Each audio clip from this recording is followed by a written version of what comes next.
हरे कृष्णा। सभी का स्वागत है। श्रीमद् भागवत कथा आप श्रवण कर रहे हैं। भगवान का इतना आशीर्वाद है, गुरु महाराज का इतना आशीर्वाद है, उनकी कृपा है कि हम ये भागवत कथा कर पा रहे हैं और पूर्ण विस्तार से ये भागवत की जा रही है। केवल 7 दिनों में नहीं बल्कि पूर्ण विस्तार से कई साल लगकर ये कथा हमारी पूर्ण होगी। भगवान को हम कोटि कोटि प्रणाम करते हैं, उनका आशीर्वाद जो हमारे साथ है। आइए हम इस कथा को श्रवण करें। सबसे पहले हम भगवान का गुणगान करेंगे, जिन भगवान की हमारे ऊपर इतनी कृपा है। हरे कृष्णा। सभी इस गुणगान में सम्मिलित हो। शाम सवेरे देखूं तुझको, कितना सुंदर रूप है। शाम सवेरे देखूं तुझको, कितना सुंदर रूप है।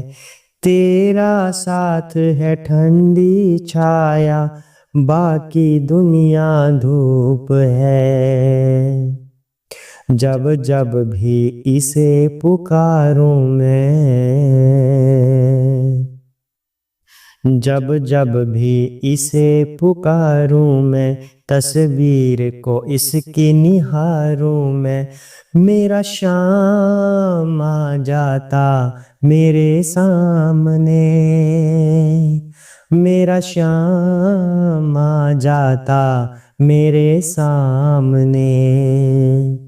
ओ मेरा श्याम आ जाता मेरे सामने, मेरा श्याम आ जाता मेरे सामने। जब जब भी इसे पुकारूं मैं, तस्वीर को इसकी निहारूं मैं। मेरा श्याम आ जाता मेरे सामने, ओ मेरा श्याम आ जाता मेरे सामने। हरे कृष्णा। जय श्री गणेश।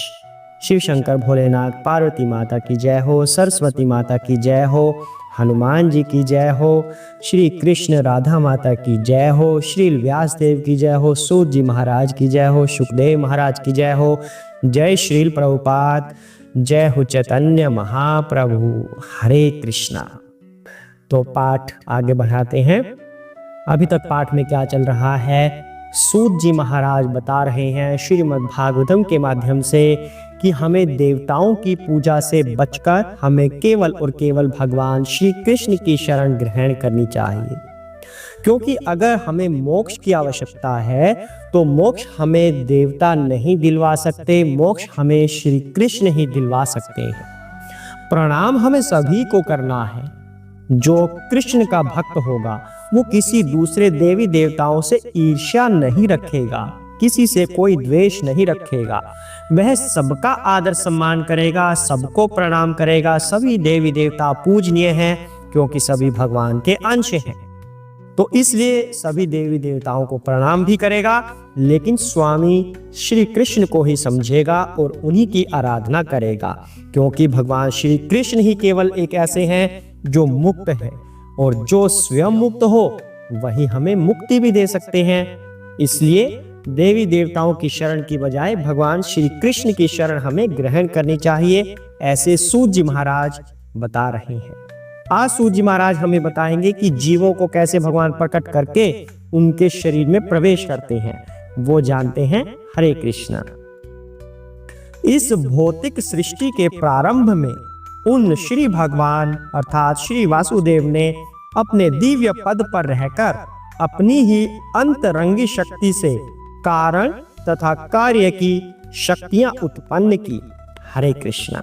सूत जी महाराज यहाँ पर बता रहे हैं कि भगवान ने अपने दिव्य पद पर स्थित रहते हुए इस भौतिक जगत का निर्माण किया, इस प्रकृति के 3 गुणों का निर्माण किया, सभी जीवों को उत्पन्न किया।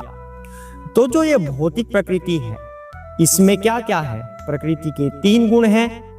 भगवान इन 3 गुणों से अप्रभावित रहते हैं, क्योंकि ये 3 गुण भौतिक प्रकृति का एक हिस्सा है, लेकिन भगवान के आध्यात्मिक गुणों से अलग है। भगवान अपनी दिव्य स्थिति में ही रहते हैं और भगवान ने जब ये उत्पन्न किए थे कार्य, शक्तियां, कारक, मतलब जो भगवान ने इस जगत के लिए जो जो चीजें बनाई थी वो चीजें बना दी, लेकिन अपने दिव्य पद पर स्थित रहते हुए। और ऐसा भी नहीं है कि जो ये कार्य हैं अलग अलग, सुंदरता है, आकर्षण है, भगवान के पास ये बनाने के बाद आई थी। भगवान के पास तो ये सब ऐश्वर्य, सुंदरता, अलग अलग दिव्य शक्तियां, कार्य, ये सब पहले से ही विद्यमान है। भगवान तो आध्यात्मिक जगत में रहते हैं, दिव्य जगत में रहते हैं, स्वयं भी दिव्य है और भगवान की शक्तियां भी दिव्य है। तो भगवान के पास तो ये पहले से ही है। भगवान ने भौतिक जगत में ये प्रवेश इनका करवाया अपने दिव्य पद पर स्थित रहते हुए। आगे और जानेंगे तब आपको थोड़ा अच्छे से समझ में आएगा। तया विलसितेषु येषु गुणेषु गुणवान् इव अन्तः प्रविष्टः भाति विज्ञानेन विजृंभितः। हरे कृष्णा। भौतिक पदार्थ की उत्पत्ति करने के पश्चात श्री भगवान श्री वासुदेव अपना विस्तार करके उसमें प्रवेश करते हैं। यद्यपि वे प्रकृति के गुणों में रहते हुए उत्पन्न जीवों में से एक जैसे लगते हैं, किंतु वे सदैव अपने दिव्य पद पर पूर्ण रूप से आलोकित रहते हैं। हरे कृष्णा। सूत जी महाराज बता रहे हैं कि जब भौतिक पदार्थ की उत्पत्ति कर दी, मान लीजिए जीवों की उत्पत्ति कर दी, पहाड़ों की उत्पत्ति कर दी, पेड़ पौधे बना दिए, जो भी मटेरियल पदार्थ हमें दिखते हैं वो सब बना दिए। जब वो बना दिया तो भगवान उसके अंदर प्रवेश भी करते हैं। ऐसा सुना है ना हमने कि भगवान तो कण कण में विद्यमान है, भगवान की मर्जी के बिना एक पत्ता हिल नहीं सकता, ऐसा सुना है ना। तो जो वो कण कण में भगवान विद्यमान है उसकी बात यहाँ पर हो रही है कि पहले भगवान ने सृष्टि बनाई, पदार्थ का निर्माण किया, फिर अपना विस्तार करके, ऐसा नहीं कि भगवान स्वयं श्री कृष्ण के रूप में सभी के अंदर विद्यमान है, भगवान हमारे अंदर कृष्ण के रूप में विद्यमान है, ऐसा नहीं है। भगवान तो हर समय अपने आध्यात्मिक लोक में विद्यमान रहते हैं। गोलोक वृंदावन में भगवान हमेशा आनंद में रहते हैं, सेवा करवाते हैं अपने भक्तों से। भगवान वहां पर हैं, सबको आनंद देते हैं, खुद भी आनंद में रहते हैं, औरों को भी आनंद देते हैं भगवान। तो भगवान हमेशा अपने आध्यात्मिक लोक में गोलोक वृंदावन में वास करते हैं, अपने दिव्य पद पर आसीन रहते हैं हमेशा। तो भगवान सभी जीवों में फिर कैसे प्रवेश कर रहे हैं? भगवान अपने एक रूप से अनेक रूप हो जाते हैं। आपको लास्ट वाले एपिसोड में भी बताया था कि भगवान ने पहले बलराम जी के रूप में विस्तार किया अपना, फिर उनसे फिर 4 चीजें बनी, फिर नारायण जी बने, फिर 4 चीजें बनी, संकर्षण, प्रद्युम्न, अनिरुद्ध, वासुदेव, ऐसे 4 लोग बने भगवान से। फिर उनसे महाविष्णु बने, फिर आगे भौतिक प्रकृति आरंभ हो जाती है। इस भौतिक जगत में महाविष्णु भी अपने 2 रूप और प्रकट कर लेते हैं, गर्भोदकशायी विष्णु और क्षीरोदकशायी विष्णु। जो क्षीरोदकशायी विष्णु हैं वो भौतिक जगत में रह रहे हैं, भौतिक जगत के लोगों को संभाल रहे हैं, इस पदार्थ को संभाल रहे हैं, इन सब का संचालन उन विष्णु जी ने करना है। तो उनकी बात यहाँ पर हो रही है कि भगवान स्वयं से अपना विस्तार करते हैं क्षीरोदकशायी विष्णु के रूप में, और वो हर जीव के अंदर प्रवेश कर जाते हैं। तो सभी जीवों में वही विष्णु विद्यमान है। देखने में सभी जीव कैसे लगते हैं कि सभी एक जैसे ही हैं, सभी चलते फिरते हैं, सांस लेते हैं, एक जैसे ही हैं, या किसी की शक्ल अलग है? वैसे जीव अलग भी हैं, अलग अलग शक्लें दिखती हैं, पर जो उनकी चेतना है वो सबकी एक जैसी है। सभी में सेम भगवान विद्यमान है, वही विष्णु जी विद्यमान है। ऐसे प्रतीत होता है कि जैसे ये जीव ही सब कुछ है, चाहे इसको भगवान कह लो या इसको जीव कह लो, सभी जीव और भगवान एक जैसे से प्रतीत होते हैं कि जैसे भगवान के अंदर भी ये भौतिक गुण आ गए, यानी कि भगवान और जीव फिर एक जैसे से लगने लगते हैं। परंतु ऐसा नहीं है। भगवान तो अपने दिव्य पद पर हमेशा अपने धाम में वास करते हैं। उनका ये विस्तृत रूप हर जीव के हृदय में निवास करता है। ये कैसे करता है और क्यों करता है? पहले बात करते हैं क्यों की, कि ये वास क्यों करता है। ये व्यक्ति को, ये जो भगवान का रूप है, व्यक्ति को ऐसी फैसिलिटी देता है कि वो पदार्थ का भोग कर पाए। अगर जीव के अंदर चेतना आएगी तभी तो वह भोग कर पाएगा। तो जीव को चेतना देने के लिए भगवान उसके अंदर प्रवेश करते हैं ताकि जीव के अंदर चेतना आ पाए। यानी कि जो हमारा ये शरीर है, तत्वों का बना हुआ, 24 तत्वों का बना हुआ ये शरीर है, उसके अंदर चेतना आ जाए, इसलिए भगवान जीव के अंदर प्रवेश करते हैं। या ये कह लीजिए कि जब भगवान होंगे, भगवान ने अपना एक अंश आत्मा के रूप में दिया, उस आत्मा के लिए भगवान ने ये सारा शरीर बना दिया और फिर उस शरीर के अंदर विद्यमान हो गए। तो भगवान की उपस्थिति की वजह से जीव चेतनामय है, जीव चलायमान है। तो ऐसी स्थिति बनाने के बाद भगवान अवसर प्रदान करते हैं जीव को कि वह पदार्थ का भोग कर सके। क्योंकि यह जीव आध्यात्मिक लोक में रहने के योग्य नहीं रहा था, इसलिए इसको इस संसार में पटका गया। हम कहते हैं ना, ये प्रश्न करते हैं कि भगवान ने ये सृष्टि बनाई ही क्यों, जब यहाँ पर इतने दुख हैं, यहाँ लोग पाप करते हैं, अधर्म करते हैं, भगवान को आवश्यकता ही क्या थी ये सृष्टि बनाने की।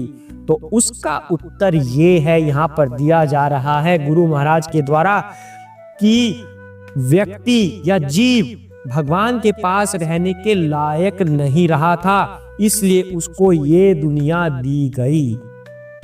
व्यक्ति जिद करके बैठा था कि भगवान मुझे आपके पास नहीं रहना, मुझे भी आत्मनिर्भर होकर जीना है, मैं सेवा नहीं करना चाहता, मैं भी आनंद लेना चाहता हूँ, मैं अपना सिस्टम अपने आप बना लूंगा, मुझे आप आजाद कीजिए। तो भगवान ने उसको स्वतंत्र कर दिया। लो जी कर देख लो अपनी जिंदगी, जी लो अपनी जिंदगी, फिर बताना मुझे कैसा लगता है। आ गया व्यक्ति धरती पर आकर फिर क्या, जन्म लेते हुए कष्ट, मरते हुए कष्ट, और जो इसके बीच में है बीमारी, बुढ़ापा और बहुत तरह के कष्ट, यानी कि कष्ट ही कष्ट में व्यक्ति उलझ गया। और बाकी के कष्ट तो सबके साथ ही हैं, सबको पता ही है कितने कष्ट होते हैं जीवन में। तो यहाँ पर कष्ट मिलना स्वाभाविक है। हम अगर भगवान के पास रहते, आध्यात्मिक लोक में रहते, तब हमारे पास ये कष्ट नहीं होने थे, क्योंकि हम अपने परम पिता की शरण में थे। लेकिन जैसे ही हमने अपने पिता का घर छोड़ दिया, तो बाहर की दुनिया में तो भाई बहुत ही जोल जाल होगा, बाहर की दुनिया तो हमें जीने नहीं देगी। तो ये जो दुनिया है, ये बाहर की दुनिया है। पिता का घर वो था जो हमने छोड़ दिया। हम लायक नहीं थे, हम उनके काबिल पुत्र नहीं थे, हम उनके प्रिय नहीं रहे थे। वैसे तो भगवान के प्रिय सभी पुत्र हैं, लेकिन हमने ऐसे कार्य किए, हमने ऐसी जिद की कि भगवान को हमें स्वतंत्र करना पड़ा और इस धरती पर पटक दिए गए हम। तो इस वजह से हम इन पदार्थ का भोग कर रहे हैं, क्योंकि हमने ऐसी इच्छा की थी भगवान के आगे। पर फिर भी भगवान अपने पुत्रों का ध्यान रखने के लिए अपने आप का विस्तृत रूप बनाकर सबके हृदय में प्रवेश कर जाते हैं और सबको देखते हैं कि ये क्या कर रहा है। यह कुछ इस तरह से है जैसे एक पेड़ पर दो पक्षी बैठे हुए हैं। एक पक्षी फल खा रहा है, खाए जा रहा है। दूसरा पक्षी केवल उसको देख रहा है कि ये आखिर कर क्या रहा है। वो दूसरा पक्षी इस बात का साक्षी है कि इसने कितने फल खाए हैं, कितने फल तोड़े हैं, कितने किसी को दिए हैं। हर बात का साक्षी वो दूसरा पक्षी है। तो भगवान का जो ये विस्तृत रूप है हमारे अंदर, ये इस बात का साक्षी है कि हम अपने जीवन में क्या क्या कर्म करते जा रहे हैं। हम पाप कर्म कर रहे हैं या पुण्य कर्म कर रहे हैं, ये बात जो हृदय में हमारे भगवान स्थित हैं, ये इस बात के साक्षी हैं। अब कहते हैं हमने तो केवल मन मन में सोचा था, भगवान को क्या पता कि क्या हमारे मन में चल रहा है। भगवान को पता है, उन्होंने अपने छोड़े हैं ना विस्तृत रूप हमारे हृदय में, जो हमारे हर एक्टिविटी के साक्षी हैं, चाहे हम उसको क्रियान्वित करें या केवल मन में धारण करके रखें, पर हमारी हर बात भगवान तक जाती है। इतना इंसान में सामर्थ्य नहीं कि भगवान से कुछ छिपा ले, कोई चालाकी कर ले भगवान से, नहीं। भगवान हर पल हमारे साथ रहते हैं, हमारे अंदर विद्यमान रहते हैं। जिस वक्त भगवान हृदय से निकल गए, समझिए हमारी चेतना भी निकल गई, उसी वक्त हम मृत शरीर हो जाते हैं अगर भगवान निकल गए। तो इसलिए भगवान हैं तो हम भी हैं, वरना हम भी नहीं। तो भगवान हर बात के साक्षी हैं। इस श्लोक में ये बात सूत जी महाराज हमें बता रहे हैं। अगले श्लोक की तरफ बढ़ते हैं। परमात्मा रूप में श्री भगवान सभी वस्तुओं में उसी प्रकार व्याप्त रहते हैं जिस प्रकार काष्ठ के अंदर अग्नि व्याप्त रहती है, और इस प्रकार यद्यपि वे एक एवं अद्वितीय है, वे अनेक प्रकार के दिखते हैं। हरे कृष्णा। यहाँ पर उदाहरण लिया गया है काष्ठ की लकड़ी का। जैसे लकड़ी के अंदर अग्नि विद्यमान है पर हमें दिख नहीं रही। जैसे ही हम लकड़ी को आग लगाते हैं, चिंगारी देते हैं, उसके अंदर आग निकल आती है। दूध के अंदर मक्खन विद्यमान है पर हमें दिख नहीं रहा। अगर हम दूध को मथेंगे ऐसे मधानी से तो मक्खन बाहर आ जाता है। इसी तरह हर पदार्थ के अंदर भगवान विद्यमान है। उसके लिए हमें चाहिए साधना। हमारी इतनी साधना हो कि हम भगवान का अनुभव कर सके। यूं ही बोलने से कोई मतलब नहीं। दिखाओ तुम्हारे भगवान कहाँ हैं। कोई भगवान नहीं है, अगर है तो मेरे सामने लाके दिखाओ। क्यों भाई, आपने कितनी साधना की है आज तक भगवान की? कुछ किया है? कोई सिद्धियां प्राप्त की हैं? यूं ही आपके सामने भगवान आ जाएं। भगवान किसी के नौकर है क्या कि आपके सामने भगवान आ जाएं? क्यों आए भगवान? पहले भगवान के सामने आने के काबिल तो बनिए, उस योग्य तो बनिए। भगवान जिसके समक्ष आ जाएं उसका तो उद्धार हो जाता है। क्या आपने ऐसे कर्म किए हैं कि आपका उद्धार हो जाए? तो भगवान को अनुभव करने के लिए साधना चाहिए, भगवान का नाम जप चाहिए, हर समय भगवान स्मरण में हो, ऐसी साधना हमारी हो। कीर्तन, श्रवण, ये सब हमारा होना चाहिए, तब जाके हम भगवान की अनुभूति कर सकते हैं। साइंस में हमें क्या समझाया जाता है हमारे स्कूल में, विद्यालयों में, कि ये न्यूट्रॉन है, ये प्रोटॉन है, ये एटम है, ये इलेक्ट्रॉन है, इस पे नेगेटिव चार्ज होता है, इस पे पॉजिटिव चार्ज होता है। हिंदी में बोलते हैं कि इस पे धनात्मक ऊर्जा होती है, इसकी ऋणात्मक ऊर्जा है, और परमाणु बम भी बन गया है। यहां तक कि परमाणु बम के अंदर भी भगवान की उपस्थिति है, वरना वह इतना उत्तेजक ना होता कि सब कुछ नष्ट कर दे। परमाणु बम के अंदर भी भगवान विद्यमान है। उन न्यूट्रॉन, इलेक्ट्रॉन, प्रोटॉन, उनके अंदर भी भगवान है, वरना उनके अंदर गतिविधियां कहां से आती? ये समझने की बात है। भगवान का कीर्तन कीजिए, उनकी कथाओं का श्रवण कीजिए, साधना कीजिए, नाम जप करिए, हर पल भगवान को अपने स्मरण में रखिए, अपने विकारों को दूर कीजिए। सबसे मुख्य विकार तो ईर्ष्या और क्रोध है। हम दूसरों पर 1 मिनट में क्रोध कर देते हैं, दूसरों से 1 मिनट में ईर्ष्या कर लेते हैं। वह बड़ी कार ले आया, हमारी छोटी रह गई, उसका बड़ा घर, हमारा छोटा घर, वो ऐसे मजे कर रहा है, हम नहीं कर रहे। मतलब 1 मिनट में ईर्ष्या के शिकार हो जाते हैं। इन विकारों को दूर कीजिए और भगवान के जप में लगिए, तब अवश्य ही अनुभूति होने लगेगी। करके देख लीजिए, ये केवल कहने की बात नहीं है, प्रैक्टिकल है। अभ्यास करिए, आपको भगवान की अनुभूति अवश्य होगी। ये कथन कभी असत्य नहीं हो सकता। आप कर लीजिए, पग पग पर आपको भगवान की अनुभूतियां होने लगेंगी। इतना सरल है भगवान की अनुभूति करना, लेकिन अगर आप करने के इच्छुक हैं तब ये होगा, वरना तो फिर मुश्किल ही मुश्किल है। आज के लिए इतना ही करते हैं। तो आप बड़े ध्यान से, श्रद्धा से श्रवण करते रहिए। हम भी बड़े ध्यान से, बड़े प्रेम से सूत जी महाराज का ये ज्ञान लेते जाएंगे। धीरे धीरे हम भगवान के अवतारों की तरफ बढ़ रहे हैं। भगवान के हर अवतार के बारे में भागवत कथा में आएगा। अभी ज्ञान चल रहा है तो हम ज्ञान लेते रहेंगे। आज के लिए इतना ही करते हैं। हरे कृष्णा। ओम नमो भगवते वासुदेवाय।